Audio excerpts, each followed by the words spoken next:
Ya Rabbil Alamin. Ya kan. Salatul ladzina an'amta 'alaihim. Baik, alhamdulillah wassalatu wassalamu ala Rasulillah wa ala alihi wa sahbihi wa man walah. Subhanaka la 'ilma lana illa ma 'allamtana innaka antal 'alimul hakim. Qala rabbi shrah li sadri wa yassir li amri wahlul min lisani yafqahu qawli. Allahumma ja'al al-Qur'an al-'azim rabi'a qulubina wa nur sudurina wa jalaa'a ahzanina wa dhahaba humumina wa ghumumina. Allahumma ja'alna minal ladzina yastami'una qawla fayattabi'una ahsana amin ya rabbal alamin. Baik, alhamdulillah tuan-tuan sekalian, bersyukur pada Allah Subhanahu wa taala kerana pada pagi ini sekali lagi Allah SWT permudahkan urusan kita untuk kita bertemu untuk menyambung siri tadabbur surah Yasin kita. Dan alhamdulillah tuan-tuan sekalian, bersyukur pada Allah Subhanahu wa taala kerana kita sekali lagi diberikan kehidupan hati oleh Allah Subhanahu wa taala untuk sama-sama rasa nak tahu apakah perkara yang berada di sebalik apa yang kita baca. Tambah-tambah surah Yasin ni dengan rakyat Malaysia ni tuan-tuan sekalian adalah satu surah yang tidak berpisah ataupun satu surah yang sangat rapatlah dengan rakyat Malaysia tuan-tuan sekalian. Jadi kita nak mendalami, kita nak mengetahui apakah yang berada di sebalik surah yang kita baca kerap kali ni tuan-tuan sekalian. Mudah-mudahan dengan kita memahami perkara tersebut, memahami Al-Quran yang kita baca ini, surah Yasin kita baca ini, dia akan menyebabkan kita akan menginsafi dan akan mendatangkan emosi yang tepat pada pembacaan Quran kita. Sebab kita tak nak seperti mana jadi burung kakak tua kan, pernah saya kongsikan sebelum ni. Kita tak nak jadi seperti mana burung kakak tua yang baca Quran tapi dia tak faham. Burung kakak tua tak baca Quran lah, tetapi ibarat macam burung kakak tua. Kan? Ibarat macam burung kakak tua yang menyebut sesuatu tapi dia tak faham. Kita mungkin boleh mengalunkan yang begitu indah, sedap, tetapi sangat sayang kalau kita tidak memahami apa yang kita alunkan itu. Okay. Jadi tuan-tuan sekalian, tanpa bermasa, sebab masa kita dah terambil 5 minit, 6 minit tadi tuan-tuan sekalian, saya masuk dah 8.57 tadi, tiba-tiba bila nak start je, pak anak menangis. Jadi anak kecil saya bangun, jadi terpaksalah bagi layanan sekejap dekat dia, takut lagi dia bising. Kalau dia tak ditenangkan, takut dia kacau saya punya kuliah. Jadi alhamdulillah tuan-tuan sekalian, dia dah bertenang, so abang dia pun dah boleh tolong jaga dia sekejap. Jadi insya-Allah tuan-tuan sekalian, pada hari ini kita akan sambung pada ayat yang ke-13, betul tak? Hari ini? Hari ini kita akan sambung pada ayat ke-13 kan tuan-tuan sekalian? Ya Ustaz. Okey, baik. Jadi alhamdulillah tuan-tuan sekalian, bermaksud bila kita masuk ayat 13 hari ini bermakna kita telah tamatkan perbincangan kita pada babak 1. Kan kita ada 6 kembara surah Yasin kan, 6 fasa. Maka fasa 1 dah selesai. Okey, fasa 1 kita dah selesai lah. Sebab fasa 1 daripada ayat 1 sampai ayat 12. Maka fasa 1 dah selesai, alhamdulillah. Maka hari ini tuan-tuan sekalian, kita akan masuk fasa yang kedua yang bermula pada ayat 13 pada hari ini. Okey, saya buat recap sikit. Pada fasa 1 kita berbincang betapa agungnya Al-Quranul Karim. Sebab itu Allah mengiktiraf Al-Quran ini adalah satu sumber wahyu yang datang daripada atas. Tanzilal Azizir Rahim. Dan segala bentuk hukum hakam, hikmah daripada Al-Quran, pelajaran, peringatan daripada Al-Quran, dia datang daripada Al-Aziz yang ada autoriti, yang ada keperkasaan, yang ada kuasa. Dan Allah Subhanahu Wa Taala yang berkuasa dalam autoriti ini mendatangkan Al-Hakim, hukum hakam, hikmah, peringatan, pengajaran dan ancaman kepada manusia ini. Dia bukan turunkan sebab dia tak sayang, tetapi Allah turunkan segala bentuk ini tuan-tuan sekalian untuk menandakan dia sayang kat kita. So bila dia kata jangan buat tu, buat ni. So nak katanya Allah larang tu bukan sebab Allah tak sayang, bukan sebab Allah nak terlalu, orang kata apa, terlalu kontrol, tidak. Tapi Allah nak suruh kita buat tu, jangan buat ni, dapatkan hikmah, ikut peringatan, tersedar dengan ancaman supaya kita ni diselamatkan oleh Allah dekat neraka kelak. Mudah-mudahan kitalah golongan yang disebutkan oleh Allah dalam ayat yang ke-11 yang mendapat maghfirah daripada Allah dan juga mendapat pahala yang sangat mulia di sisi Allah Subhanahu Wa Taala. Iaitulah bila mana kita boleh mengambil peringatan itu, kita memahami, kita mengambil peringatan, kita mencari hikmah daripada Al-Quran, kita patuh pada hukum hakam itu, mudah-mudahan kitalah orang yang mendapat maghfirah dan ajrin karim. Dan ayat 11 konteksnya adalah orang yang beriman secara senyap-senyap. Jadi kalau orang yang beriman secara senyap-senyap, mengambil kesan, mendapat kesan daripada Al-Quran, mendapat kesan daripada pencakap Al-Quran, ya, sebab konteksnya adalah hidayah pada Quran, kan? Jadi dia mendapat kesan daripada hidayah Al-Quran, maka kalau dia beriman secara diam-diam sekalipun, sudah ada padanya maghfirah ajrin karim. Kalau beriman diam-diam pun dapat maghfirah wa ajrin karim, tuan-puan sekalian. Kalau kita beriman lebih daripada diam-diam, barangkali lebih besar keampunan dan lebih besar pahala yang bakal kita terima dari sisi Allah Subhanahu Wa Taala. Had tu kita dah selesai. Yang ni tadi recap sikit. Jadi hari ni tuan-puan sekalian kita akan masuk fasa yang kedua. Fasa yang kedua ni adalah tuan-puan sekalian, fasa kita akan tengok pula sumber petunjuk yang kedua. Kalau sumber petunjuk yang pertama sebelum ni datang daripada atas, iaitu Al-Quranul Karim. Kan? Jadi ataupun wahyu lah, kita sebut sebagai wahyu. Jadi ini kita nak tengok pula hari ni tuan-puan sekalian, sumber petunjuk yang kedua.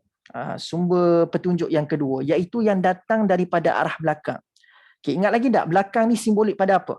Kalau atas Quran ataupun wahyu, belakang ni simbolik apa? Ingat lagi tak? Cuba komen sikit. Sejarah. Yes, sejarah. Ataupun kisah-kisah terdahulu, ataupun qasas umam as-sabiqin, kisah-kisah orang terdahulu, ataupun kita katakan babak ini babak sejarah lah.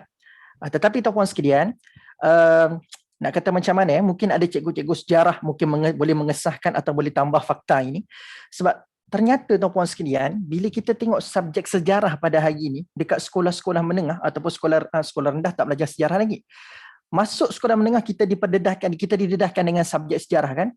Tapi ternyata ramai orang tak minat subjek sejarah, kan? Sejarah ni adalah satu subjek yang jarang-jaranglah orang kata, oh ini subjek favourite saya. Biasa kita dengar orang kata subjek PJK, pendidikan jasmani, subjek favourite, kan? Pendidikan seni, bahasa Melayu, pendidikan agama Islam, matematik. Tapi jarang-jarang kita dengar ada orang suka subjek sejarah. Kenapa agak-agaknya? Kenapa ada orang sangat memusuhi sejarah pada hari? Kan? Kenapa? Satunya tuan-puan sekalian, kalau saya perasan, hari ini pembelajaran sejarah, kita diajarkan sejarah sekadar disuntik semangat untuk nak tahu fakta semata-mata. Perasan tak? Kita masuk kat sekolah menengah dulu, kita diberikan buku teks. Dan buku teks adalah sejarah tingkatan 1, sejarah tingkatan 2, sampailah form 5, sampai tingkatan 5. Tapi apa yang kita diminta untuk lakukan ataupun perkara yang perlu kita buat waktu masuk sekolah sejarah? Kita sentiasa dihambat, kamu kena hafal fakta ni, kamu kena ingat peristiwa ni, tarikh ni, nama ni, itulah berkaitan dengan sejarah. So kalau siapa yang tak berjaya menghafal nama yang terlibat dalam peristiwa sejarah tersebut, tidak mengingati fakta, tidak mengingati tarikh, tidak mengingati tempat dan lokasi, maka kita akan dianggap gagal. Sebab apa? Sebab tak mampu nak muntahkan apa yang kita ingatkan tu dekat atas kertas peperiksaan kita. Sebab kita dihambat dengan begitu. Bila belajar sejarah, kita didoktrin untuk tahu tentang perkara itu sahaja. Tapi Al-Quran, bila dia mendatangkan kisah-kisah sejarah, dia bukan sekadar nak kita rasa eager nak tahu siapa watak terlibat. Dia bukan sekadar menghambat kita untuk nak tahu apa cerita yang ada dekat situ. Tapi lebih daripada itu, Allah menuntut kita untuk mengambil petunjuk daripada kisah-kisah yang kita tahu daripada Quran. Okay, saya ulang. Bila kita baca kisah-kisah sejarah dalam Al-Quran, kisah-kisah Nabi ke, kisah-kisah orang soleh ke, kisah-kisah orang yang dimurkai ke, Allah nak suruh kita ambil pedoman dan cari petunjuk daripada kisah tersebut. Dalam bahasa mudah, yang paling besar untuk kita nak kena dapatkan bila kita baca kisah-kisah sejarah adalah ibrah. Saya ulang. Perkataannya adalah ibrah. Tuan sekalian dengar tak suara saya? Lupa nak survey tadi. Suara dengar. Okay? Ya Allah tuntut kita untuk kita cari ibrah, tuan sekalian. Apa makna ibrah? Ibrah ini sentiasa diterjemahkan sebagai pengajaran. Ibrah ni maksudnya pengajaran. Tapi tuan sekalian, menariknya, perkataan ibrah ni antara kata terbitan lain yang boleh muncul daripada perkataan ibrah ni adalah ibr. Okay? Ibrah pengajaran, tapi antara kata terbitan lain yang boleh muncul daripada ibrah adalah perkataan ibr. Apa makna ibr? Ibr ini adalah jarum, tuan sekalian. Ibr maksudnya dalam bahasa Arab klasik, ibr ini maksudnya adalah jarum. Jadi apa kaitan kita mendapatkan pengajaran daripada kisah sejarah Al-Quran dan kaitannya dengan jarum? Maka tuan sekalian, saya nak tanya, pernah tak kita ni tercucuk jarum ataupun nak kata macam mana saya tahu semua dah vaksin kan dah vaksin mungkin dah kena cucuk jarum tu. Tapi tuan-puan sekalian, katakanlah jarum yang kita dah buat untuk menjahit tu. Pernah kan sekali kan kita nak jahit kita punya pakaian, tiba-tiba jarum itu terkena pada kulit kita. Kan jarum tu terkena pada kulit kita. Biasa apa respon kita bila terkena jarum dekat kulit? Terkena jarum bila kita terkena jarum, apa respon kita? Boleh kongsi tak? ke relax ya. Cucuklah lagi. Kita rasa macam mana? Apa respon kita bila terkena jarum? Boleh kongsikan? Terkejut So nombor 1 rasa terkejut dulu. Belum rasa sakit lagi. Gigit semut, Ustaz. Macam kena gigit semut. Okey, tadi ada yang kata terkejut, ada yang kata macam kena gigit semut, mungkin sakit. Macam tu ke? Kita macam bila kita tercucuk tu, respon kita. Saya tahu rasa sakit tu. Macam kena gigit semut, kita tahu. Respon kita macam mana respon kita? Refleks. Refleks kita adalah aduh, kan? Kita akan mungkin terkeluar perkataan adoi ataupun aduh. Aduh ni macam klasik sangat pula aduh, kan? Adoi kan, kita kata adoi, sakitnya ya. Ataupun kalau kita sekalipun tidak mengeluarkan perkataan aduh ataupun adoi ataupun kan, kawan-kawan kita akan buat macam tu kan, tanda sakit kan. Kadang-kadang ataupun sekarang kita akan macam tadi yang kata macam ada terkejut tadi tu. Dia macam ada renjatan, dia macam kita tarik jarum tu cepat-cepat dan kita macam tersentak Puan Umaymah. Tersentak, dia macam ada satu refleks yang berlaku pada waktu tersebut. Maksudnya apa? Orang yang tertusuk dengan jarum, sekurang-kurangnya pada badan dia akan ada tindakan yang terhasil dalam bentuk refleks. Kan? So maksudnya bila dia terkena benda itu, maka akan berlaku refleks, akan berlaku pergerakan. Refleks dari sudut orang kata benda involuntary action. Satu refleks yang tidak boleh dikawal. Satu refleks yang datang bersama-samanya dengan pergerakan. Macam kita cucuk vaksin atau puan sekalian. Nah, walaupun kita ni hebat, kita dah biasa kena cucuk dengan jarum, tapi bila jarum tu masuk dekat kita punya bahu ni tuan-puan sekalian, kita macam ada tersentak sikit, pergerakan tu ada. Jadi begitulah seharusnya kisah-kisah Quran difahami pada hari ini. Iaitu bila kita faham satu kisah, kita tahu satu kisah, Allah bukan sekadar nak kita tahu, oh ceritanya begitu, oh pengajarannya begitu. Tapi perlu datang bersama-sama dengan faham dan tahu pengajaran-pengajaran kisah, datang bersama-samanya apa tuan-puan sekalian? Tindakan. So tersentak pergerakan sedikit itu adalah merujuk kepada tindakan. Maksudnya kisah-kisah Quran bila Allah kata laqad kana fi qasasihimul ibrah, pada kisah-kisah Quran itu adanya ibrah, maksudnya Allah nak suruh kita ni tahu, faham, bertindak. 3 benda yang Allah tuntut. Tahu, faham, bertindak. Itu tanda kita mendapat ibrah. Ibrah. Okay? Kalau kita sekadar faham, kita sekadar tahu kisah tapi tak ada tindakan. Tak ada pun perkara-perkara yang mengubah karakter kita, mengubah perwatakan kita, mengubah akhlak kita. Itu bukan ibrah. Orang yang mengambil ibrah mesti seolah-olah macam terkena tusukan jarum. Dia akan bertindak, dia akan refleks. Maka apa refleks kita bila mendengar kalam-kalam Tuhan, kisah-kisah ini menyucuk-nyucuk hati kita? Takkan langsung tak ada refleks. Jadi kita tak nak dia berakhir dengan ada aduh, insaf, sakit. Tidak. Kita nak berakhir dengan ada tindakan lepas tu. Ada tindakan lepas tu. Itu maksudnya kita mengambil ibrah daripada kisah-kisah Al-Quran. Begitu juga dengan kisah dalam ayat ke-13 ni tuan-puan sekalian. Okay, kisah yang dirakamkan oleh Allah Subhanahu Wa Taala. Walaupun ada percanggahan pendapat yang mengatakan cerita dalam ayat ke-13 and onward ini, walaupun hanyalah sekadar orang mengatakan, setengah pendapat mengatakan ianya adalah sekadar mathal ataupun perbandingan ataupun misalan, tapi kita masih lagi mengiktiraf ini adalah cerita.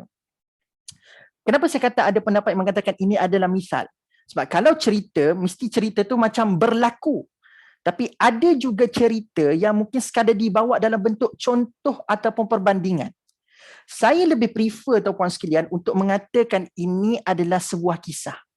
Okay. Walaupun ada perkataan masalan dalam ayat ke-13 surah Yasin itu, tapi saya masih berpegang pada pendapat yang mengatakan ayat ke-13 and onward ini menyatakan kisah. Bukanlah semata-mata satu perumpamaan, satu bandingan yang di-create ceritanya, tapi ianya adalah satu kisah yang benar. Kisah yang benar. Saya berpegang pada pendapat tu. Sebab saya tengok banyak para ulama yang cuba untuk mentarjihkan di manakah lokasi berlakunya cerita ini dan kaum manakah yang dimaksudkan dalam cerita ini. Sebab ada ulama yang berusaha untuk mentarjihkan perkara tersebut. Jadi kalau ulama berusaha mentarjihkan perkara tersebut, di manakah lokasi, siapakah kaum terlibat, siapakah rasul yang dimaksudkan, maksudnya para ulama itu berpegang bahawasanya kisah ini kisah benar.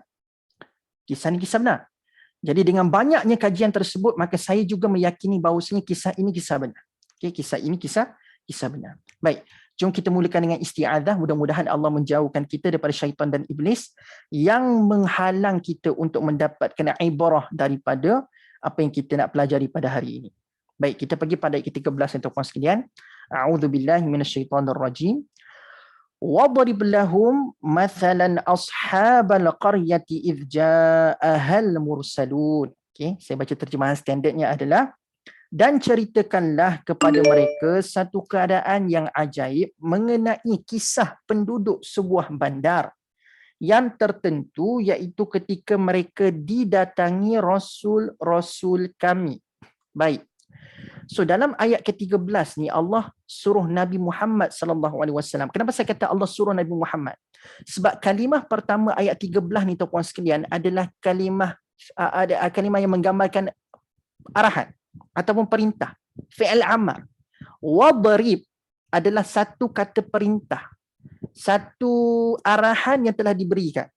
Maka bila Allah sebut dalam ayat ke-13 ni wadrib, Allah perintahkan untuk Nabi sampaikan ataupun ceritakan, maka tuan-puan sekalian, ini arahan. Dan bila ada arahan, pasti dia datang bersama-sama selepasnya adalah kewajipan untuk menuruti arahan. So dalam Quran banyak kan kita jumpa Allah mengarahkan sesuatu. Tapi ada di sana arahan yang Allah berikan khusus untuk Nabi supaya menyampaikan cerita. Hakikatnya semua kisah-kisah Nabi ke kisah-kisah dalam Quran ke memang Nabi kena cerita, sebab bila wahyu turun Nabi kena sampaikan.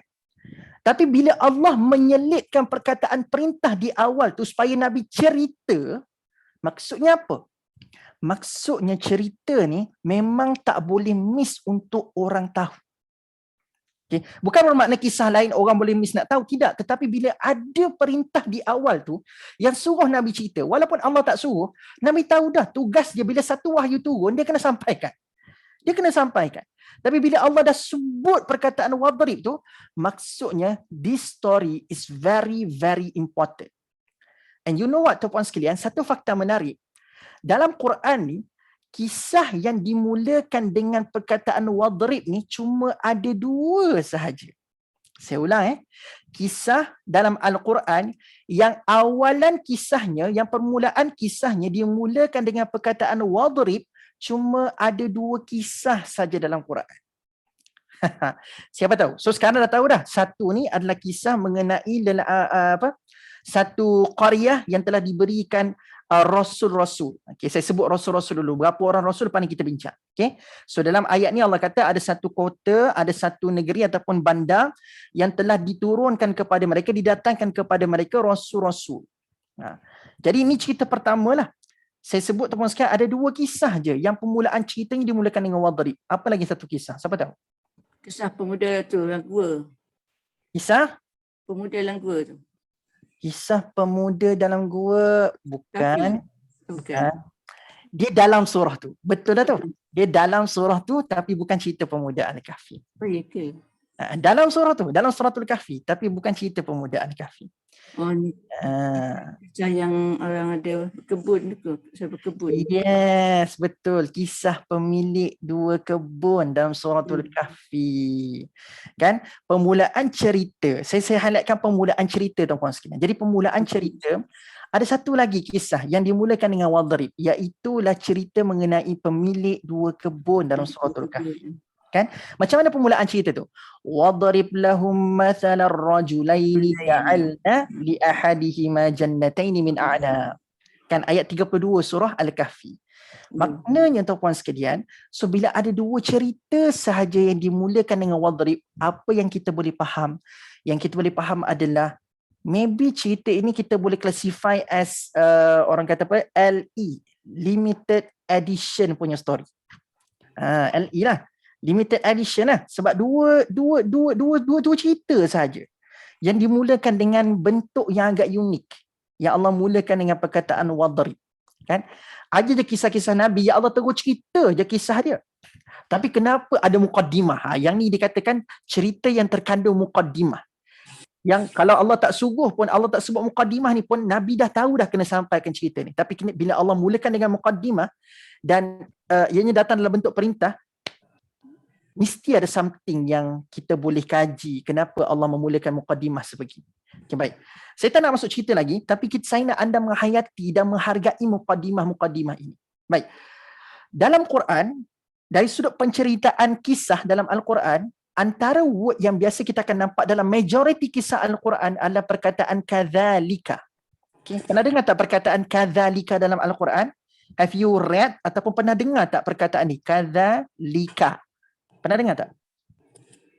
Pernah dengar tak sekalian? Perkataan kadzalika.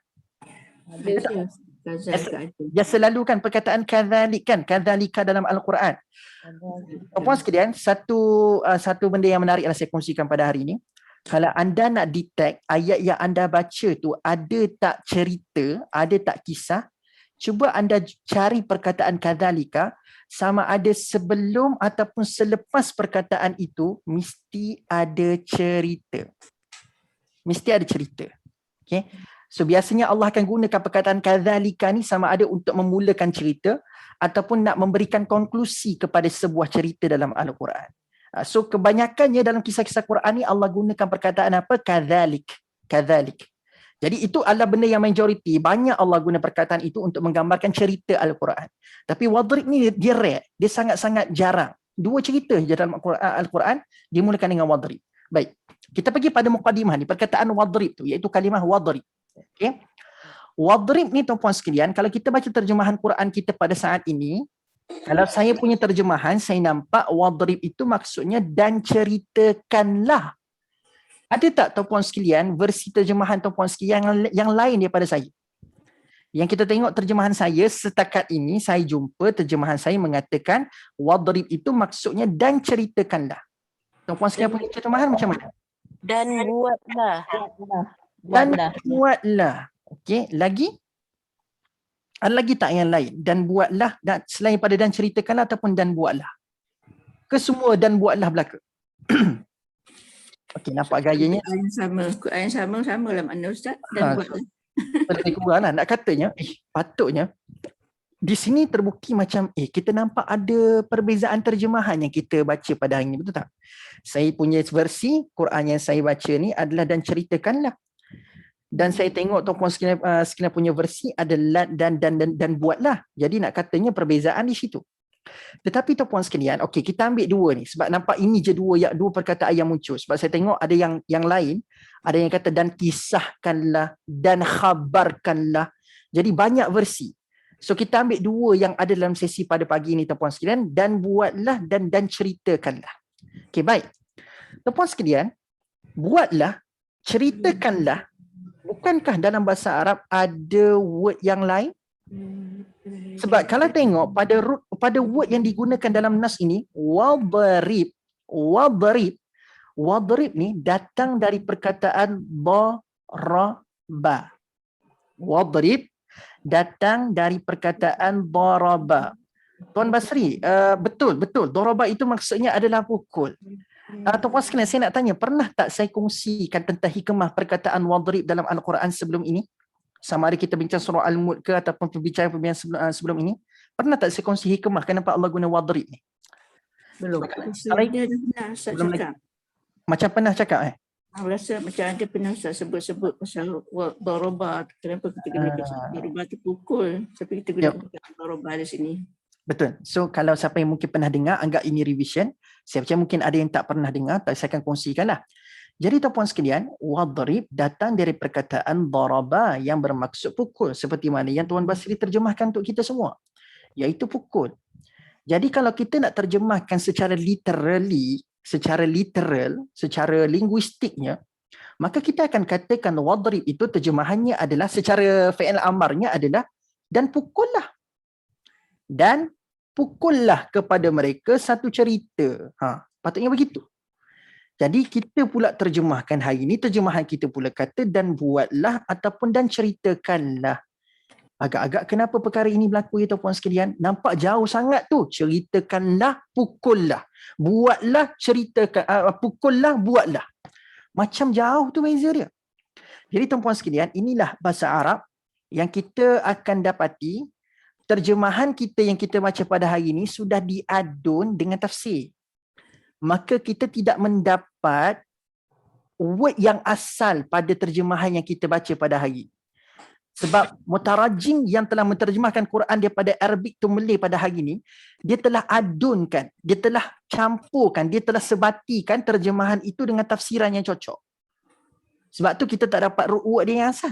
Sedangkan kita semua tahu root wordnya adalah daraba yang maksudnya pukul. Baik. Pun begitu tuan-puan sekalian, saya sendiri melihat perkataan daraba yang maksud pukul ni sangat signifikan dalam menggambarkan macam mana kaedah yang diminta oleh Allah untuk Nabi sampaikan cerita. Mungkin boleh masuk pagi hari ke? Ya. Ya. Tuan-puan sekalian boleh unmute tak? Unmute pula. Boleh mute tak supaya tak terganggu? Okey, baik. Jadi tuan-puan sekalian, dia walaupun masuknya cerita ataupun buatlah, dia mesti tak boleh lari daripada konsep pukul tu. Sebab itulah word dia yang asal. Itu adalah word dia yang asal. Mesti tak boleh lari. Okey. Jadi ini juga menggambarkan macam mana yang Allah suruh Nabi cerita ni. So kalau Allah nak suruh Nabi cerita, Allah boleh je guna perkataan waqasis ataupun wakhbir, wabligh. Kalau Allah sekadar nak minta Nabi sampaikan cerita.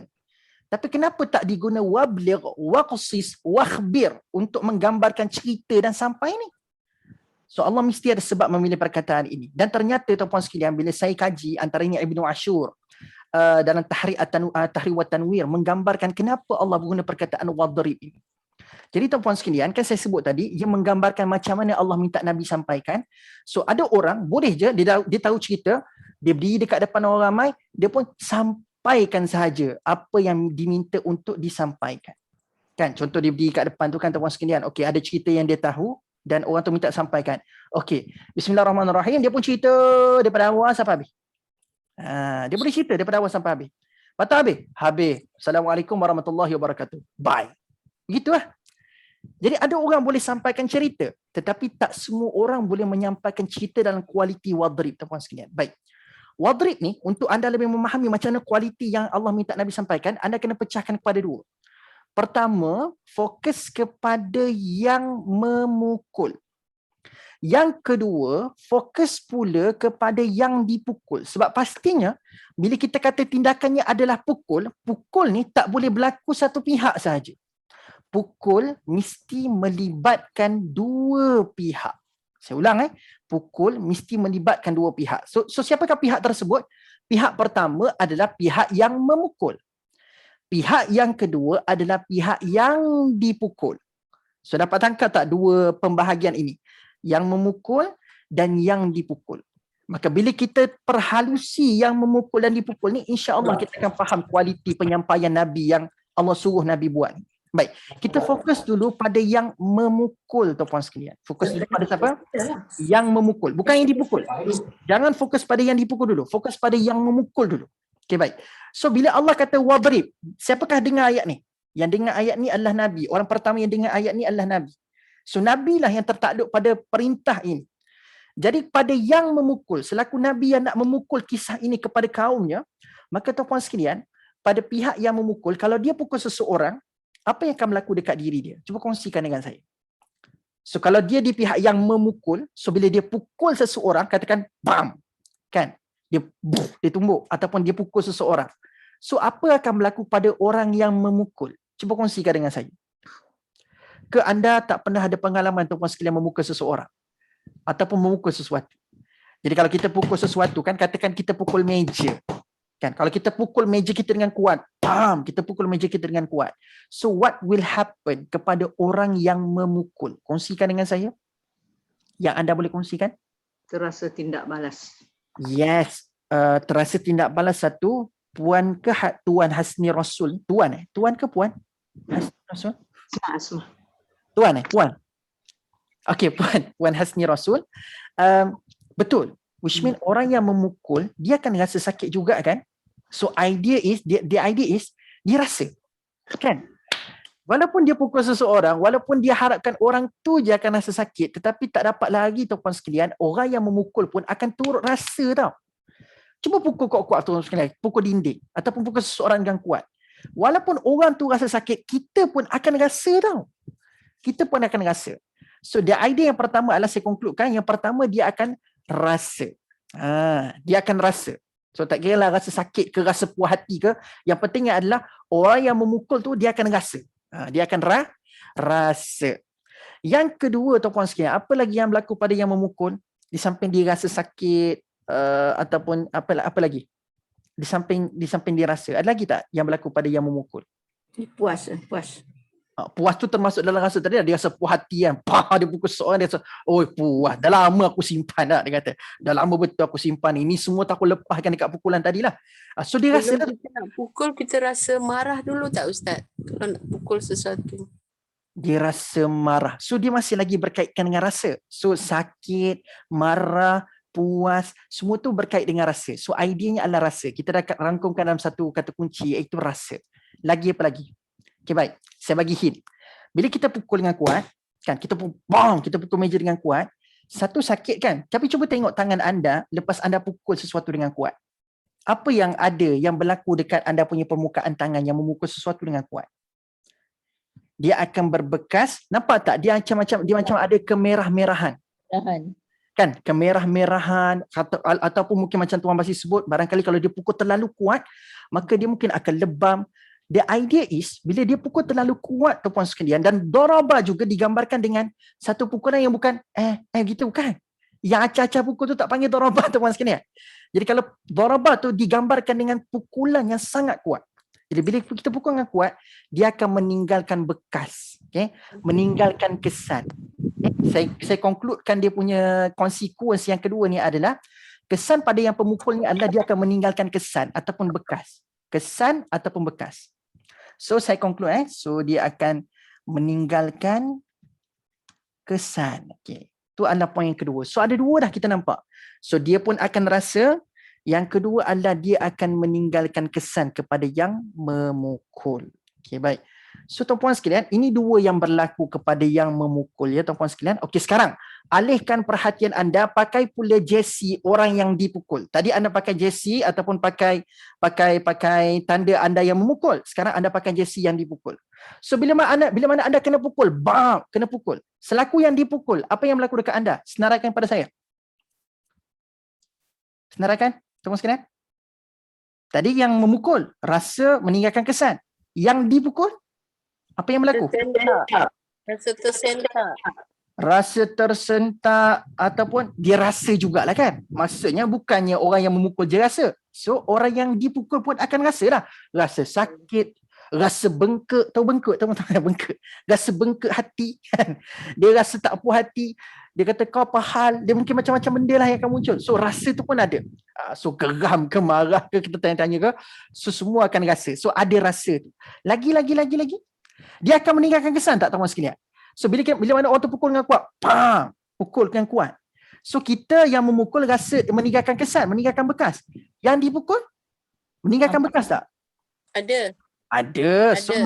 So meninggalkan kesan jugalah kan? So samalah. So dia rasa dan dia juga meninggalkan kesan. So sama dah. Lagi. Tapi untuk yang dia pukul ni dia ada lebih sikit daripada yang memukul. Di samping dia rasa dan meninggalkan kesan. Lagi. Mesti ada lagi. Takkan dua tu je. Sakit zahir dan batin Ustaz. Sakit zahir dan batin. Betul juga tak? Tapi tuan-tuan sekalian, perasan tak? Macam tadilah, saya ada sebab kenapa saya mulakan dengan ibarah-ibir tu rasa. Lepas tu dia sampai macam ada refleks. Anda ingat lagi tak waktu kita bincangkan bila kena cucuk dengan jarum tadi, anda kata refleks tu dia bukan sekadar tersentak, tetapi dia macam ada macam terkeluar bunyi. Dia terkeluar bunyi. Barangkali bila dipukul dengan kuat, aduh, ataupun bila dia terlalu sakit dia akan menangis. Betul tak? Ataupun dia akan mula orang kata merengek. Aduh sakit ya saya, aduh sakit. Betul tak? Dia akan mengeluarkan suara. Jadi saya tambahkan yang ketiga berlaku pada yang dipukul adalah dia akan bersuara. Sebab pukulan tu terlalu kuat, yang kena sakit tu kat dia. Yang sakit tu kat dia. Dia bukan sekadar rasa meninggalkan bekas, tapi dia juga akan bersuara, aduh, merengek. So bersuara. Dan yang keempat, tuan-puan sekalian, yang saya tengok tak ada lagi yang menyenaraikan setakat ini, dia akan bergerak kan, tuan-puan sekalian? Perasan tak? Bila kita pukul sesuatu, bang, katakan pukul meja kan, kita pukul dengan kuat, meja bergerak tak?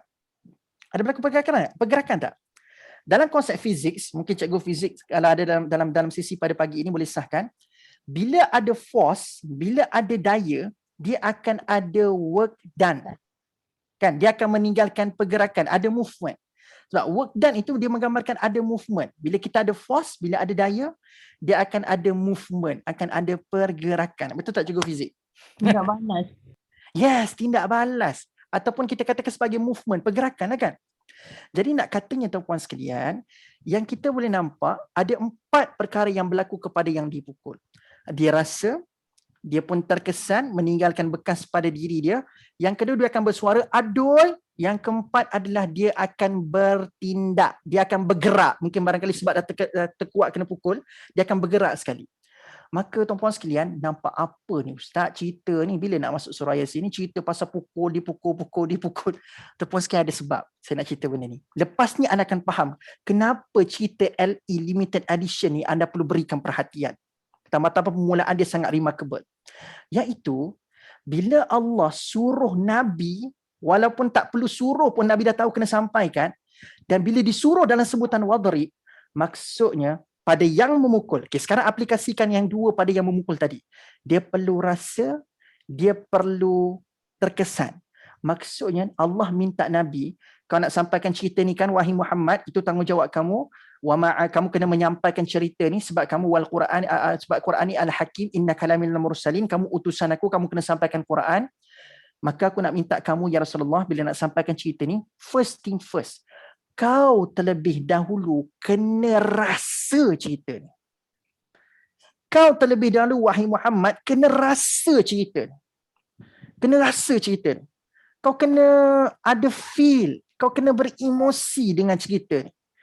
Sebab ada orang yang dia dapat cerita tuan-puan sekalian, dia dapat sekadar as a fact sahaja. Oh, cerita dia macam tu. Okay. Tapi without any emotion, without any feelings yang ada muncul bersama-sama dengan pengetahuan dia terhadap kisah tersebut. Jadi tuan-puan sekalian, Allah suruh Nabi dengan wadrib ini pada orang yang bakal memukul kaum-kaum dengan cerita ini, kau terlebih dahulu wahai Muhammad kena rasa cerita. Satu. Yang kedua, bukan sekadar kamu rasa, tetapi kisah ini perlu juga meninggalkan kesan pada diri kamu. Di saat kamu mengharapkan orang mendengar kisah ini akan terkesan dengan kisah yang kamu sampaikan, tapi kalau kamu tak terkesan, matlamat wadrib tak akan tercapai. Kalau kamu tidak terkesan ataupun tidak meninggalkan bekas cerita ini pada diri kamu, maka matlamat wadrib tidak tercapai. So Nabi selaku yang bercerita, Nabi kena rasa satu. Yang kedua, kisah ini perlu memberikan kesan dan bekas pada jiwa Nabi terlebih dahulu. Satu. Betul Tuan Akmal kita menjiwai. Ya betul lah tu tak? Dia digambarkan dengan satu perkataan yang sangat ringkas. Nabi perlu menjiwai. Nabi kena ada emotion dan Nabi perlu meninggalkan cerita ni, perlu meninggalkan bekas melalui cerita ni pada diri dia sendiri. Itu satu, pada pihak yang memukul. Tapi sekarang transferkan pula cerita ni kepada yang dipukul. So Nabi dah rasa, Nabi dah terkesan dengan cerita ni, Nabi dah membekas hatinya dengan pengisian kisah ini. Maka apa pula yang perlu berlaku kepada orang yang mendengar kisah ini tuan-puan sekalian? Sebab Nabi dah committed, Nabi dah menjiwai cerita ni. Maka apa pula yang perlu berlaku? Sebab bila saya kata pukul tadi melibatkan dua pihak. So Nabi tak boleh lepaskan diri dia je. So Nabi tak boleh tak boleh jadi seorang saja yang menjiwai kisah ini. So bila Allah sebut wadrib, Allah menuntut Nabi untuk memastikan yang mendengar kisah ini turut sama berlaku perkara turut berlaku perkara yang sama kepada mereka seperti mana kamu wahai Muhammad. Iaitu bila orang itu dengar cerita ni wahai Muhammad, aku nak kau pastikan mereka juga terkesan. Mereka juga beremosi, rasa apa yang kamu sampaikan wahai Muhammad. Tetapi bukan sekadar rasa, bukan sekadar membekas di hati mereka lepas dengar cerita ini, tapi yang ketiga, bersuara. Aku nak mereka itu mula memunculkan perbincangan terhadap apa yang kamu sampaikan. Sebab tanda satu kisah itu berkesan, Tanda kisah itu berkualiti tuan-puan sekalian, akan ada orang yang akan melanjutkan perbincangan-perbincangan selepas mendengar kisah itu. Perasan tak tuan-puan sekalian, dalam konteks hari ini, bila ada seseorang yang menyampaikan sesuatu yang sangat bagus, anda rasa macam, takkan aku nak rasa tahu seorang. Maka anda pun menyampaikan cerita ini kepada orang lain. Ataupun kalau anda tak sampaikan sekalipun, anda ajak 2-3 orang yang dengar benda yang sama tadi, anda ajak bincang. Kau tahu tak, best gila kan tadi kan? Orang tu, kita panjangkan perbincangan. So di situ, anda akan terkeluar suara untuk membincangkan apa yang didengari tadi. So nampak tak? Punya spesifik perintah Allah dengan perkataan wadrib ni, aku nak akhirnya lepas mereka mendengar cerita yang berkualiti ini, yang telah menyentuh hati mereka, mereka beremosi, mereka terkesan, mereka akan mengeluarkan dialog diskusi yang akan membincangkan apa yang mereka dengar tadi. Nampak? So, ia lebih kurang share lah cerita ni. Takkan nak dengar seorang ya. Kan? Dan tuan-puan sekalian, yang keempat apa tadi? Adanya tindakan, adanya movement. Selepas mereka dengar, mereka tahu, mereka terkesan, mereka beremosi, mereka dah share, mereka ni akan bertindak selepas mereka dengar cerita ni. Maksudnya apa? Janganlah sekarang, insaflah saya dengar cerita ni, tapi kesan tak ada. Macam tak ada tindakan. So, dia seolah-olah macam dusta lah. Kamu kata kamu terkesan. Kamu kata kamu membekas jiwa lepas dengar cerita ni. Kamu kata orang lain pun kena tahu. Kamu pun share kat cerita kat orang lain. Tapi kamu tak ada tindakan. Perangai kamu sama je. So, ini 4 tuntutan yang perlu dilakukan kepada yang dipukul. So, nak katanya tuan-puan sekalian, this is a very serious story sampai Allah minta Nabi untuk memastikan 4 perkara ini berlaku kepada orang yang mendengar cerita ni. This is a no joke story. Ini bukan benda yang boleh dibawa main tuan-puan sekalian. Sampai Allah sebut wadrib, sampaikan cerita ni wahai Muhammad. Sedangkan Allah tak perlu sebut pun benda ni, Nabi akan sampaikan pun. Tapi bila Allah letak benda ni, this is a no joke story. Every single one, every single person yang mendengar cerita ini, selaku kita lah. Kita ni orang yang dipukul dengan cerita ni. Maka 4 perkara ini juga terpalit pada diri kita yang mendengar dan membaca cerita. So kalau kita pula yang menyampai, kita ni sendiri tuan-puan sekalian kena rasa, kena menjiwai cerita ni. Maka kalau kita pula yang mendengar cerita ni, kita kena melakukan 4 benda tadi. Gitulah. So bila anda jumpa kisah yang limited edition itu puan sekalian, ada perkataan wadrib ni pula, termasuklah kisah pemilik 2 kebun, maksudnya lepas kita dengar cerita ni, 4 perkara ini mesti berlaku pada diri kita. Itu tuntutannya. So pada satu kalimah atau puan sekalian, dia akan menyebabkan kita mind blowing. Wow. Kayanya bahasa Quran dengan satu kalimah menggambarkan makna dan falsafah yang sangat-sangat dalam. Falsafah yang sangat dalam. Hadza i'jazul Quran. Inilah antara kemujizatan Al-Quran. Satu kalimah menggambarkan falsafah yang sangat overwhelming, sangat luar biasa. Okay? Itu wadrib. Wadrib saja tuan-puan sekalian dah cover kita punya perbincangan 40 minit tuan-puan sekalian. Masya Allah. Okay? Wadrib saja. Dan disambung lagi tuan-puan sekalian, wadrib apa? Lahum mathalan ashabal qaryati idja'ahal mursalun. Barulah sampai cerita dia. So apa cerita yang Nabi diminta untuk sampaikan dengan wadrib punya nilai tadi tu. Jadi tuan-puan sekalian, ceritanya berkenaan dengan ashabal qaryah. Okay. Dalam ayat ini Allah cuma sebutkan tuan-puan sekalian ashabal qaryah, maksudnya adalah sebuah bandar ataupun kita katakan satu penduduk kampung, sebab ada yang mengatakan qaryah itu kampung. Tapi saya lebih bersetuju untuk menterjemahkan qaryah di sini merujuk kepada satu kota, satu peradaban, satu kota yang agak maju. Sebab qaryah di sini dikatakan oleh para mufassirun, dia bukanlah qaryah kampung yang kita katakan sebagai rural area yang agak terkebelakang luar bandar, tidak.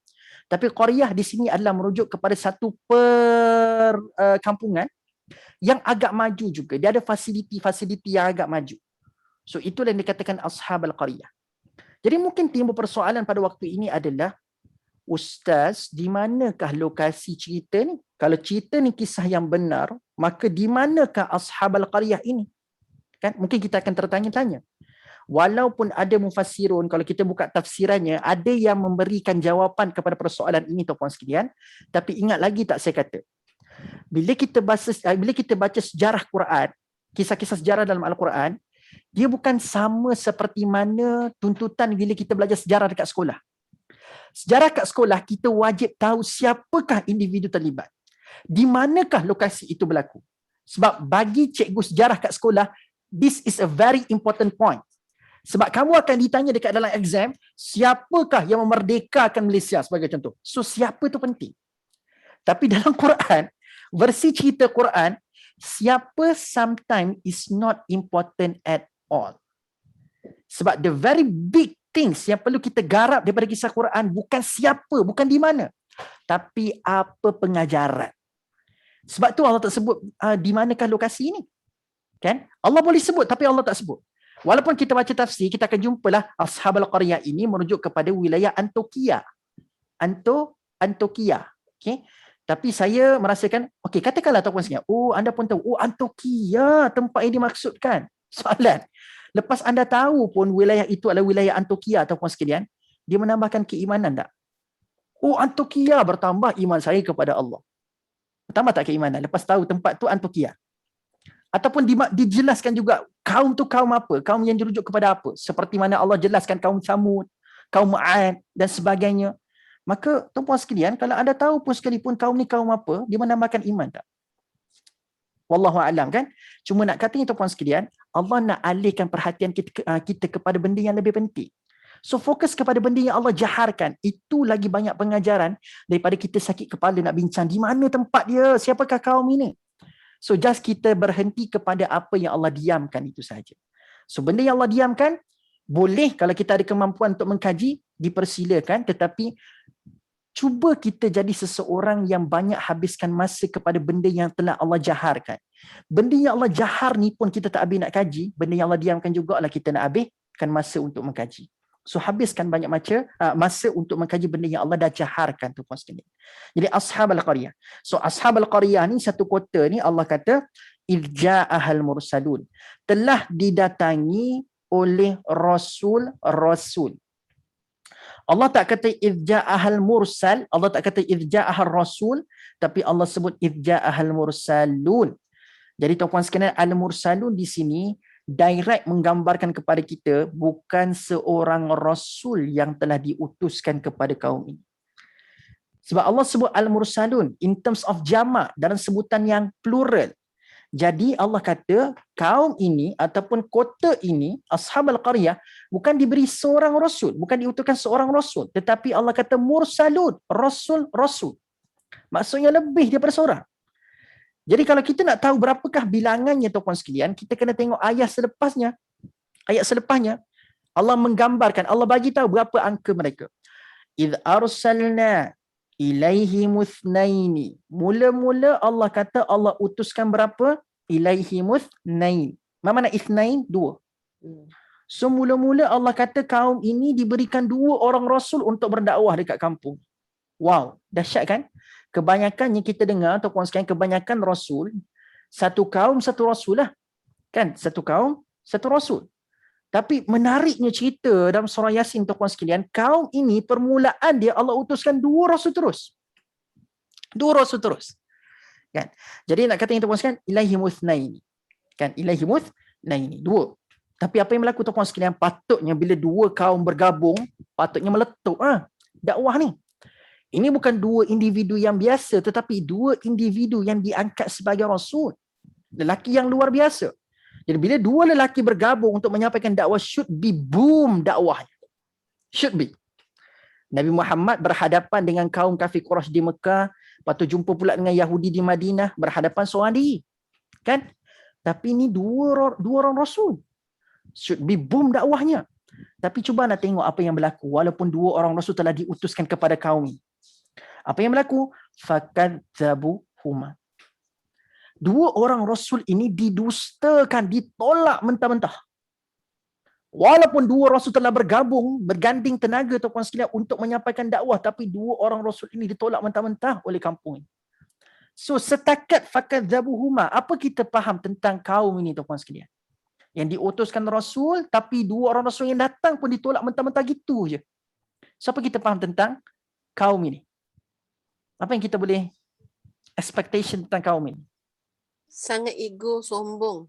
Betul, sangat ego, sangat sombong, sangat degil. Kan? So sangat degil lah. Ini bukan seorang tuan-tuan sekalian. Kalau seorang tolak seorang tak apa. Bukan kata tak apalah. Kita nampak still okey lah, tapi dah 2 orang Rasul didustakan macam tu je, dahsyat tau tuan-tuan sekalian. Ini luar biasa punya kaum. Luar biasa dari sudut keegoan lah maksud saya, bukan luar biasa dari sudut kebaikan. Luar biasa dari sudut keegoan. Luar biasa ego dia sampai menolak 2 orang Rasul. Lalu bila 2 orang Rasul diutuskan, tidak ada apa-apa kesan tuan-tuan sekalian, maka Allah kata dalam ayat seterusnya, fa'azzazna bithalithin. Maka Allah telah memuliakan, menguatkan mereka dengan menjadi berapa orang? Thalith, 3. Dan menariknya Allah tak kata fayaziduna fazdadna, bukan fazdadna. Betul lah, fazdadna, iaitu tambah. Allah tak kata lepas daripada asalnya 2 lalu Allah tambah jadi 3. Itu bukan terjemahan yang kita baca pada hari ni. Allah tak kata fazdadna, bukan tambah. Tapi Allah kata fa'azzazna. Azzazna ni ada 2 maksudnya tuan-tuan sekalian. Azzazna maksudnya Allah empower. Dalam bahasa Inggeris kita sebut sebagai empower. Empower ni apa? Empower. So Allah empower. Perkasakan. Yes, Allah perkasakan. So 2 orang itu sudah ada keperkasaan tersendiri. Tapi bila Allah tambah the third person comes, dia punya keperkasaan itu ditambahkan lagi. So dia di empower. So itu dikatakan azzazna, empower. Yang kedua, azzazna juga bermaksud mulia, izzah. Izzah itu maksudnya mulia. Jadi Allah gambarkan 2 perkara yang berlaku bila datang orang ketiga ni. Iaitu yang pertama, dia orang being empowered, mereka diperkasakan dengan kehadiran orang ketiga. Yang kedua tuan-puan sekalian, mereka dimuliakan dengan kehadiran orang ketiga. Kan? Sebab apa? Kenapa Allah guna perkataan azzazna? Sebab apa? Kadang-kadang bila kita 2 orang kena tolak mentah-mentah dan kita call for backup, datang pula orang ketiga, so pihak orang yang mendustakan kita tu akan nampak tak kuatlah tu cari backup. So kita digambarkan dengan lemah betul lah kau sampai nak kena panggil orang ketiga, tak jantan lah kan, sampai daripada 2 nak jadi 3, nampak tak? Kita akan diperlekehkan seolah-olah menampakkan kita ni lemah. Kita ni macam satu kaum yang macam tidak ada maruah panggil orang ketiga.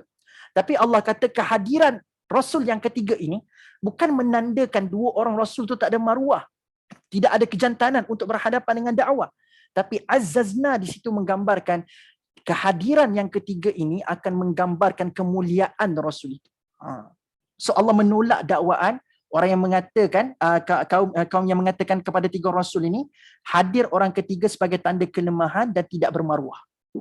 Bukan. So kehadiran yang ketiga, Rasul ketiga ni adalah menggambarkan ini adalah satu kemuliaan yang Allah berikan kepada 3 orang Rasul ini. So 2 So yang pertama apa tadi tuan-puan sekalian? Azzazna tadi apa? Apa azzazna? Empower. Yang kedua adalah Allah muliakan mereka dengan jadi 3. So tuan-puan sekalian ingat lagi tak?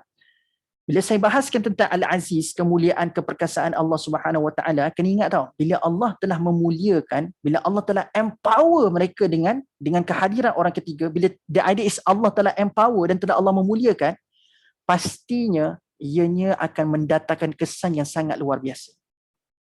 Bila Allah memuliakan seseorang dan bila Allah telah empower seseorang, mesti seseorang yang telah mendapat Al-Aziznya Allah Azza wa Jal ini akan menjadi seseorang yang luar biasa.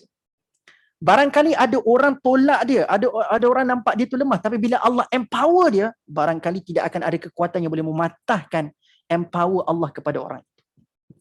So kita nampak tadi bila 2 orang Rasul berdakwah dekat kampung ni nampak macam tak ada kesan. Tak ada orang beriman sebab mentah-mentah kampung tu ataupun kota tu tolak 2 orang Rasul. Tapi lepas jadi 3, agak-agak tuan-puan sekalian, dengan Allah sebut azzazna bisalih, agak-agak akan ada kesan tak? Saya rasa anda mungkin pernah baca kan tuan-puan sekalian cerita ni. Agak-agaklah bila Allah dah kata azzazna bisalis dan kemuliaan Allah, keperkasaan Allah tidak mampu dipatahkan, agak-agaklah tuan-puan sekalian, cerita yang akan datang ni akan menggambarkan kesan tak yang akan berlaku kepada kampung ni, kepada kota ni, agak-agaknya. Anda rasa macam mana? Setakat yang anda tahu, setakat yang anda rasa-rasa lah. Okey, katakanlah anda tak tahu cerita ni. Anda rasa akan berlaku kesan tak lepas tambah jadi 3 orang? Cuba komen sikit tu maksudnya. Akan ada kesan tak? Sebab 2 tadi tak berkesan. Mereka menjadi lebih sombong. So kesannya adalah mereka jadi lebih sombong. Penduduk itu jadi lebih sombong. Ya. Betul? Satu, penduduk itu akan jadi lebih sombong. Lagi? Tak, masuk kesan saya maksudnya, kesan yang saya maksudkan adalah akan berlaku tak perubahan sikap. Tadi dia mohon kepada lebih worse kan. Tapi agak-agaknya akan berlaku tak? Contoh sekarang ni semua orang dusta kan. So akan ada possibility tak lepas ada jadi 3 ni, so akan ada orang yang beriman kepada Allah Azza wa Jalla. Kan? So Ada. so kata puan. So Puan Salamia, Tuan Basri kata, Puan Salihah kata, nak katanya ada kesan, sepatutnya ada kesan lah. Dan tuan-puan sekalian, ramai orang yang saya tanya tentang soalan ini berakhir dengan membuat satu konklusi, jadi 3 pun tak ada kesan Ustaz Macam tu tak ada apa pun. Allah kata azazna bi thalith, Ustaz kata kemuliaan Allah berikan, Allah ada empower mereka, should be ada kesan, tapi saya tengok tak ada kesan pun. Sebab apa? Sebab mereka tu memahami kesan yang baik akan berlaku bila mana apa tau? Seluruh kota itu akan memeluk agama Islam. So diorang expect bila Allah dah azazna bi thalith tu, keberjayaan lepas jadi 3, lepas Allah kata azazna bi thalith tu, diorang punya expectation adalah should be asal-asal satu kampung tu lah. So sebagai kesan yang baik akan berlaku lepas jadi 3 ni adalah dia merasakan lepas ni mesti semua orang kena beriman kepada Allah. Tuan-puan sekalian, you know what? Semua dah tahu apa lepas ni cerita ni apa yang akan berlaku. Yang beriman kepada Allah bukan 10, bukan 100, bukan 1000. Yang beriman kepada Allah ni Seorang saja. seorang je. Jadi ada orang kata terkesan sebab apa? Dia tak menghargai seorang yang dah mula beriman kepada Allah itu. Bagi dia, seorang dapat ditarik selepas dakwah 3 orang Rasul tu adalah kegagalan. Sebab hari ni kita mengukur kejayaan tuan-puan sekalian dengan apa tahu? Kuantiti. Nombor Ustaz. Kita suka ukur kejayaan tu dengan kuantiti. Kan? Kita kata, seorang je beriman. Gagal. Kita kata gagal. Tuan-puan sekalian, kalau anda kata the numbers will symbolize, yang akan menggambarkan, menjadi simbolik kepada kejayaan tuan-puan sekalian, soalan mudah ya. Adakah kita nak kata Nabi Nuh alaihi salam gagal? Okay? Sebab sekarang kita tak tahu Nabi apa yang dimaksudkan dalam cerita ni. Cuma sekarang ni kita ambil kisah yang memang Allah sebut namanya, dan Allah sebut macam mana kesan lepas Nabi Nuh berdakwah. Nabi Nuh alaihissalam tuan-puan sekalian berdakwah 950 tahun. Yang beriman berapa orang tuan-puan sekalian? Paling tinggi riwayat saya jumpa tuan-puan sekalian hanyalah 60. 60 itu pun telah bercampur aduk dengan binatang-binatang yang naik bersama atas batera. So it's below than 60. 950 tahun should be, kalau seorang setahun tuan-puan sekalian dah ada 950 orang yang beriman. Tapi soalan, adakah kita nak kata Nabi Nuh AS berdakwah tu gagal dalam dakwah dia? Tak kan? Tidak, sebab hidayah tu daripada Allah saja. Betul. Dan Allah sentiasa mengajar kita, bilangan langsung tak menggambarkan orang yang mendapat bilangan kesikit kebanyakan dia menjadi apa? Menjadi tanda dia tu gagal ataupun berjaya. Tak. Sebab Allah tak pernah ajar kita ukur kejayaan dengan angka. Ukur kejayaan dengan kuantiti. Allah tak pernah ajar kita macam tu. Sebab diperlihatkan dalam Quran ataupun sekian banyak keadaan Allah perlihatkan dalam Quran, orang beriman ni mereka golongan yang minoriti. Cerita Ashabul Kahfi minoriti, betul? Kan? Cerita apa lagi? Yang beriman kepada Nabi Nuh AS minoriti. Kan? Yang dalam cerita ni tuan-puan sekalian, yang beriman kepada Allah seorang minoriti. Tapi adakah kita nak kata yang seorang yang beriman kepada Allah dan 3 orang Rasul yang minoriti di Ashabul Qaryah ini, kita nak katakan 3 campur 1 tu adalah orang yang salah? Jadi kita dihentak pemikiran kita saat ini, saat kita suka sangat mengukur sesebuah kebenaran itu dengan angka, kan? Dengan bilangan, kita dihentak dengan cerita sebegini. Maka kalau kita mengatakan dakwah 3 orang Rasul tidak ada kesan tuan-puan sekalian, ketahuilah lepas 3 orang Rasul ini berdakwah tuan-puan sekalian, sudah ada seorang beriman kepada Allah Azza wa Jalla. Dan yang lebih mengejutkan kita selepas ini, anda akan tahu kualiti iman yang telah dipersembahkan oleh seorang lelaki yang beriman. Kita yang dah beriman daripada lahir tuan-puan sekalian, dari lahir IC kita dah Muslim, mungkin tak akan mampu nak buat macam mana lelaki ujung kota ni buat. Yang seorang lelaki ni buat. Dia ni dah baru beriman kepada Allah. Mendengar dakwah Nabi ni pun daripada kejauhan, sebab dia tak dengar direct depan daripada Rasul tu sendiri. Dia cuma dengar, sebab ingat lagi tak bila Wadrib, cerita ni Wadrib. Kan lepas mereka dengar cerita tu, mereka akan mula berbincang apa yang mereka dengar. So laki ni tuan-puan sekalian, dah duduk hujung kota, luar daripada bandar. Dia cuma dengar apa yang orang duk cerita-cerita je tentang Nabi. Tapi Allah yang bagi hidayah kepada lelaki ni tuan-puan sekalian. Dia peluk agama Islam, dia mengikuti Rasul ini, datang daripada hujung kota, bukan sekadar nak suruh orang menerima dakwah, tapi dia sanggup tadah badan dia untuk melindungi Rasul-Rasul ni. Kita dah ada belum kekuatan untuk mengorbankan jiwa kita, badan kita untuk mempertahankan agama? Kita beriman lagi lama daripada laki hujung kota ni tuan-puan sekalian. Tapi laki hujung kota ni baru beriman kepada Allah atas cetusan hidayah daripada Allah.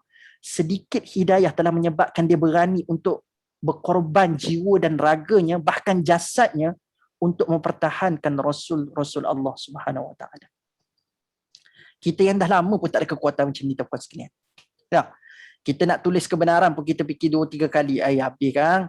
Nak sampai ke kebenaran kita fikir pasal kerja kena buang lah, orang duk cop kita ni lah, macam-macam dan sebagainya. Tapi orang yang beriman ni tuan-puan sekalian, dia digambarkan walau seorang beriman kepada Allah dalam cerita ni, tetapi seorang yang beriman itu menggambarkan kualiti iman dia. So quality is better than quantity. Sebab itu saya katakan tuan-puan sekalian, walaupun seorang, ternyata betul lah kata Allah Azzazna bisalih. Bila Allah telah muliakan, Allah empower. So akhirnya daripada tak ada orang langsung beriman kepada Allah, dah ada seorang beriman kepada Allah. Should be okay. Tambah-tambah seorang yang beriman tu sangat-sangat berkualiti imannya. Inilah kesan yang paling power. Kalau ada 1000 orang beriman sekalipun, tapi yang 1000 beriman tu tak, not being a practical Muslim, kan, tidak menjadi seorang Muslim yang praktikal dari sudut amalannya, ibadahnya, maka apa guna? Kan? Jadi better seorang tetapi seorang yang sangat berkualiti dalam imannya. Ini adalah tanda kualiti menang terhadap kuantiti. Seterusnya tuan-puan sekalian, kita pergi pada ayat yang seterusnya. Ayat ke-15. Qalu ma antum illa basyarum mithluna wa ma anzala ar-rahmanu min syai'in in antum illa takdzibun. Lalu bila mana dah 3 orang rasul ni tuan-puan sekalian, dia sebab akhir dialog tadi lepas Allah kata dia kuatkan 3 tu, so nabi-nabi ini, rasul-rasul ini berkatalah inna ilaikum mursalun. Kami ini terhadap kamu adalah rasul-rasul yang diutuskan oleh Allah Subhanahu Wa Taala. So kami ni rasul-rasul yang diutuskan oleh Allah kepada kamu. Lebih kurang macam itulah dialog 3 orang rasul ni kepada penduduk Ashab al-Qaryah ini. Maka Ashab al-Qaryah respon dengan mengatakan qalu ma antum illa basyarum mithluna. Tengok apa alasan diorang, cara diorang untuk nak menolak dakwah 3 orang rasul. Cuba anda tengok, bila Nabi ni menyampaikan dakwah, the first point yang mereka dok attack Nabi ni bukan hujah ilmiah untuk mematahkan dakwah Nabi ni. Sebaliknya isu siapa Nabi ni yang mereka mainkan. Cuba tengok. First thing yang mereka respon lepas Nabi ni berdakwah, dia kata ma antum illa basyarum mithluna. Kamu ni tidak lain hanyalah manusia seperti kami juga. Biasa tak anda jumpa mutakhir ni bila kita menyampaikan kebaikan, kadang-kadang orang nak tolak kebaikan kita tu diguna alasan yang sama ni. Kau tu macam aku juga. Dia tak guna macam ni lah. Ma antum illa basyarum mithluna. Biasa kan kalau kita ni jumpa ada orang yang muka ketegak sangat, degil sangat, dia suka main isu ni. Kau tu bajet bagus. Kau tu macam aku juga ah. Kan? Biasa dengar tak dialog-dialog macam ni? Biasa dengar tak? Ke tak biasa dengar dialog macam ni? Bila kita tegur seseorang, orang tu tak nak terima teguran kita. Dia pun ungkit kisah silam kita, ataupun dia ungkit kita ni sama je macam dia. Kau tu macam aku juga. Kan? Kau bukan bahkan baik sangat pun kan? Kau tu boyo je lebih kan? Biasa dengar tak dialog-dialog macam ni? Kan? Kan biasa dengar kan? Jadi nak katanya tuan-puan sekalian, dialog tu bukan dialog zaman sekarang je bermuncul. Kita ni pinjam dialog orang dulu ya. Orang dulu dah lama dah guna dialog tu. Dia kata qalu ma antum illa basyarum mithluna. Kau tu macam aku ke? Tak usah sembang lah. Lebih kurang macam tu lah. Tak usah sembang. Tak usah nak bajet bagus. Nak bajet ustazah. Nak bajet ustaz. Kau diam cukup. Kau tu sama je macam aku. Itu dialog orang dulu lah. Ma antum illa basyarum mithluna. Dan menariknya, dalam perkataan, dalam banyak-banyak perkataan yang maksudnya manusia, orang, manusia ataupun orang-orang Ashab al-Qaryah ni, penduduk Ashab al-Qaryah menggunakan perkataan basyarun. Boleh je dalam ayat ni kalau nak kata kau tu manusia sama macam kami juga, perkataan manusia tu boleh je guna perkataan ma antum illal insanu misluna. Boleh je ma antum illa fardun misluna. Ma antum illa syakhsun misluna. Syakhsun, fardun, annas, insan maksudnya kan manusia. Tapi kenapa tak guna al-insan misluna ataupun fardun misluna, syakhsun misluna? Tapi kenapa mesti menggunakan perkataan basyarun misluna untuk menggambarkan manusia? Sebab apa? Sebab bashar, kalau anda ubah, anda ambil word yang sama, ba, shim, ra, tapi yang anda baca sekarang ni adalah ba tu baris atas, shim tu baris atas, ra tu baris dhammatain, baris dua di depan, kan? Tapi kalau anda ubah ba tu baris bawah, shim tu dimatikan, anda letak sukun, maka sebutannya adalah bishr. Bishr. Okay? Basyarun manusia. Tapi bishr maksudnya lain. Bishr ni adalah kulit. Ni kulit, jild, jaldun. Bishr pun maksudnya kulit, tuan-puan sekalian. Okay? Jaldun kulit, bishr pun kulit. Jadi, tuan-puan sekalian, bila dia kata kau tu manusia macam kami juga, dia bukan fokus kepada manusia as a human being. Tapi yang dia highlightkan, nak menolak dakwah pada waktu itu adalah dari sudut kulit tu. Seolah-olah kalau anda terjemahkan basyaran tu dengan lebih tepat, dia seolah-olah respon macam ni. Kau tu, warna kulit kau tu sama je macam kami. Lebih kurang macam tu. Sebab tu dia gunakan perkataan basyarun. So dia highlightkan, kau tu tak ada beza dari sudut apa. Warna kulit kau pun sama dengan kami. Aku tak nampak pun tanda-tanda kau tu lebih daripada kami sebab kau mengaku kau Rasul. Tapi aku tak nampak pun tanda-tanda ada kelebihan dekat kamu sebab warna kulit kau sama je macam warna kulit aku. So sebab itu digunakan perkataan basyarun. Nak highlightkan about skin colours. Warna kulit. So tuan-puan sekalian, hari ini berlaku tak zaman sekarang orang-orang yang suka menolak kebenaran ataupun menafikan kebenaran hanya semata-mata warna kulit yang berbeza. Happen tak in Malaysia? It's happened. It's happening. Yes, betul. Not just happen, but it's happening right now. Happening. Dia still berlaku. Betul, puan? It's happening. Kan? Bila nampak dia warna lain kulit sikit daripada kita, walaupun kita ni tidaklah seresis seperti Amerika, tu puan sekalian. Tapi nowadays, kita still masih lagi terperangkap dalam isu perkauman bangsa. Kalau dia cerah sikit, putih dia lain melepak sikit, ini bukan geng aku ni, apa pendapat dia tak boleh pakai. Kan? Dia gelap sikit daripada kita, tak boleh pakai ni. Dia bukan seagama dengan aku, dia bukan sebangsa dengan aku. Ini penumpang saja di negara. Kita still have that skeptical. Kita masih lagi terperangkap dalam mentaliti sebegitu. Lain warna kulit is hard for us untuk mendengar pendapat, opinion daripada mereka. Kita akan tolak. So kalau gitulah perangai yang kita ada, menilai sesuatu perkara yang kita nak pegang tu based on warna kulit, tak lagi kita daripada perangai orang-orang sebegini. Dan you know what? Orang-orang sebegini, tuan-puan sekalian, disebutkan di akhir cerita ni, orang-orang ini diazab oleh Allah Subhanahu Wa Taala. Na'udzubillah min dzalik. Dengan hanya ada perangai membeza-bezakan seseorang dengan warna kulit, tuan-puan sekalian, ini adalah antara perbuatan dan sikap orang-orang yang bakal diazab oleh Allah Subhanahu Wa Taala. Tak takut ke kita? Bukankah Allah sebut, Allah ciptakan manusia, inna khalaqnakum min dzakarin aw untha wa ja'alnakum syu'uban wa qabaila lita'arafu. Allah kata Allah ciptakan kita zakari wa untha, laki dan perempuan, wa ja'alnakum syu'uban. Pada laki dan perempuan itu Allah jadikan kita ni berbangsa-bangsa, syu'uban. Wa qabail, dengan kabilah-kabilah tertentu. Untuk apa? Lita'arafu, untuk kita berkenal-kenal. Bukan untuk kita banding bezakan. Oh, kau warna kulit sama, you are not my team. You are not in this perjalanan, ataupun kita katakan sebagai you are not in this ship, dalam bahasa Inggeris kita, kau bukan dalam kapal yang sama, sebab you are different from us, kan? Tapi nak kata tuan-puan sekalian, dalam cerita ni dia bukan fokus kepada warna kulit yang berbeza, tapi dia highlightkan kau tu sama je macam kami, warna kulit pun sama, you are not special, kan? Kalau kau ni Nabi, kau ni Rasul, mestilah pada luaran kamu ni nampaklah tanda-tanda kau tu macam special, tapi kau ni sama je, kan? Sama saja. Sebab tu kalau kita buka surah Furqan tuan-puan sekalian, mereka orang-orang Quraisy di Mekah bukan sekadar mereka ni highlightkan warna kulit Nabi je sama dengan mereka. Tetapi mereka tu siap ungkit lagi. Muhammad, apa specialnya kamu? Kau tu makan makanan yang sama je macam kami. Anda buka surah Furqan. The reason stated very clearly. Dia kata, kenapa aku tolak kau? Aku tak nampak tanda special pada kau, wahai Muhammad.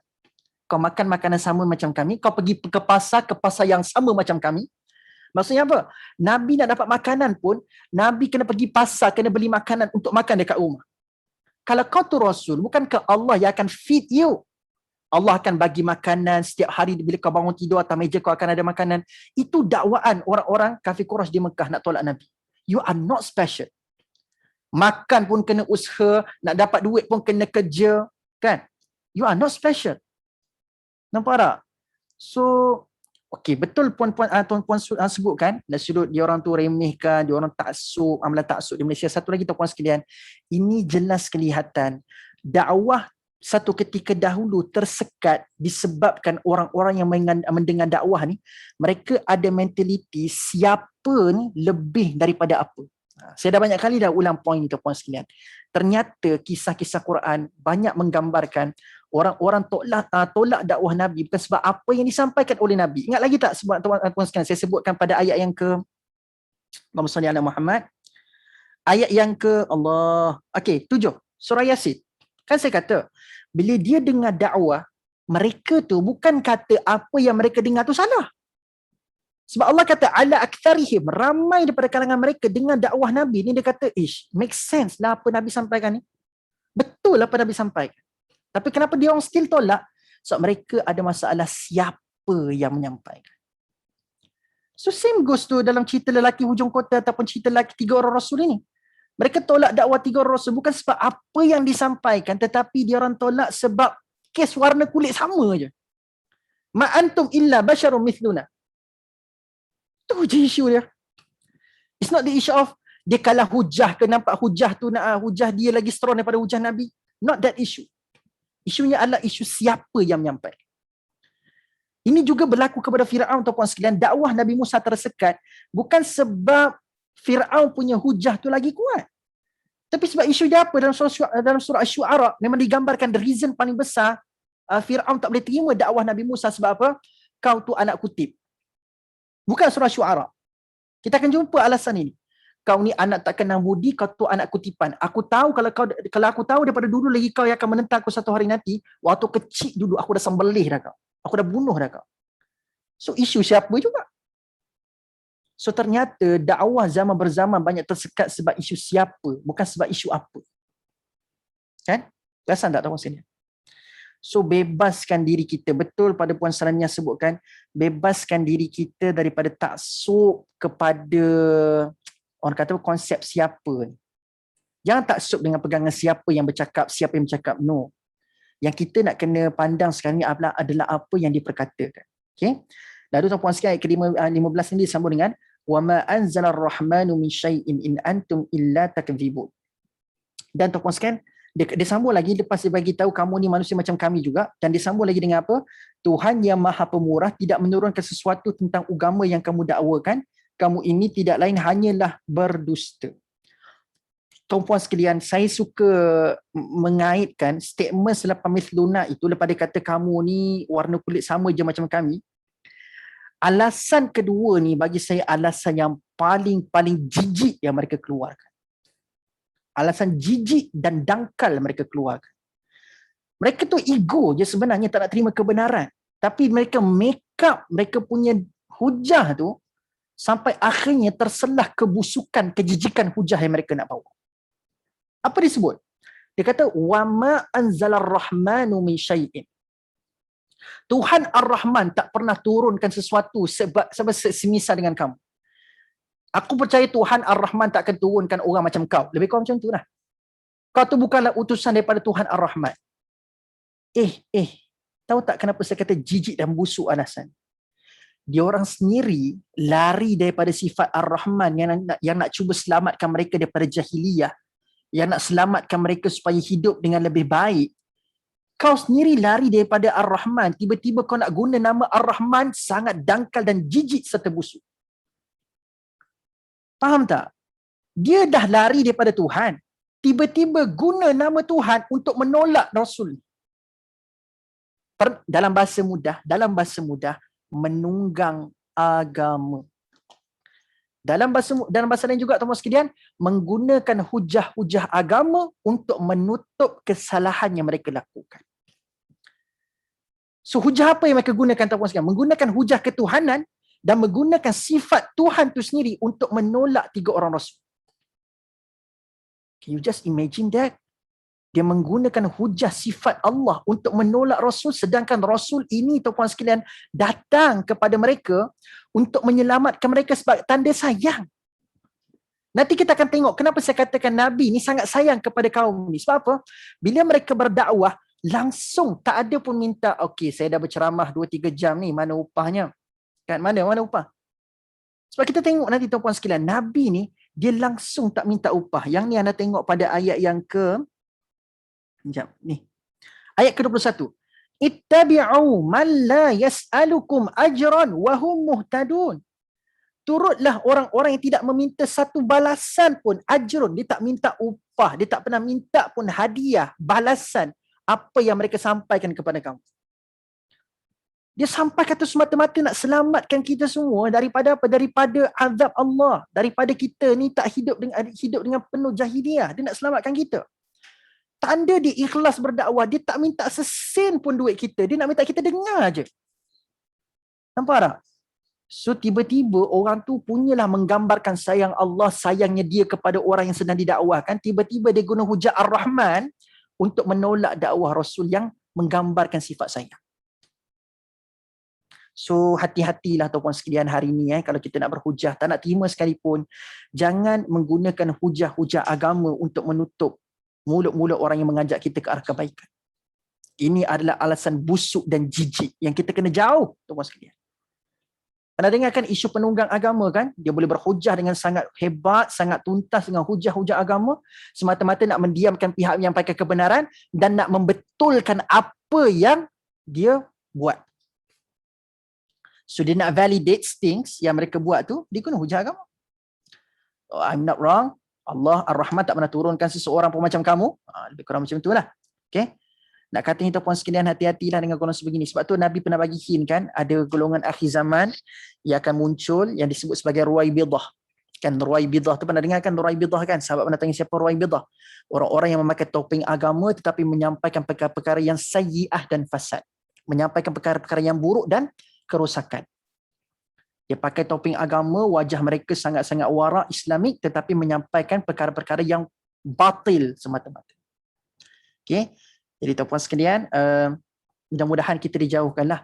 Kalau kita tak nak terima kebenaran sekalipun tuan-puan sekalian, kita mungkin di peringkat status iman kita mungkin up and down.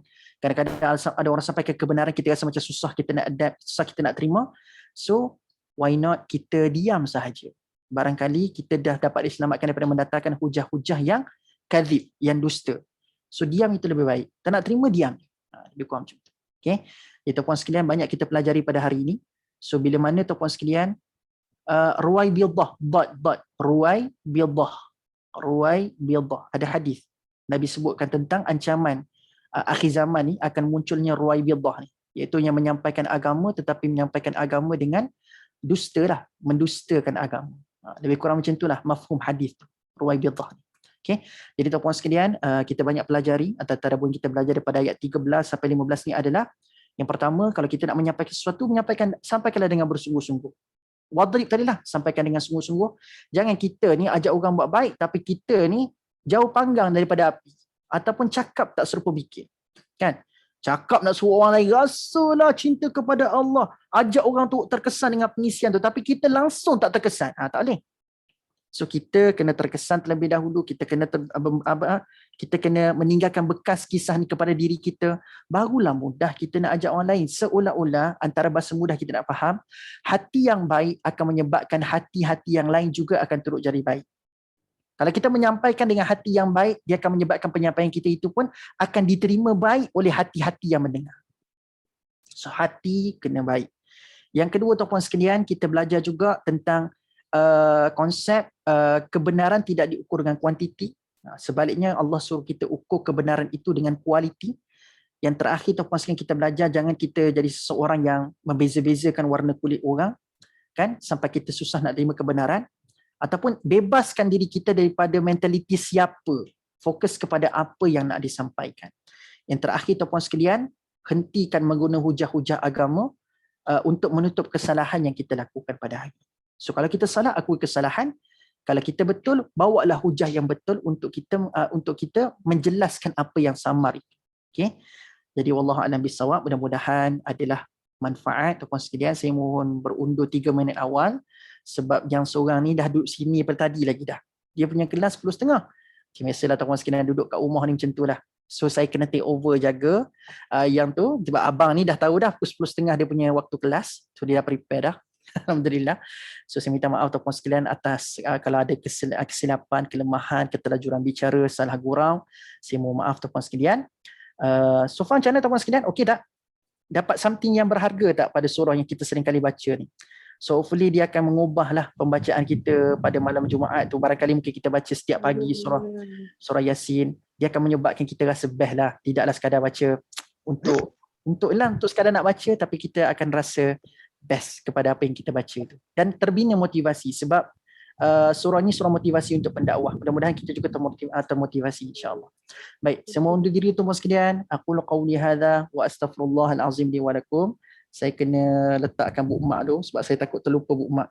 Kan? Terima kasih Ustaz. Sama tuan-tuan sekalian, Assalamualaikum. kita tangguh dulu dengan membaca tasbih kafarah wa suratul asri. Subhanakallahumma wa bihamdik asyhadu an la ilaha illa anta Allahumma bihamdika asyhadu an la ilaha illa anta astaghfiruka wa atubu ilaik.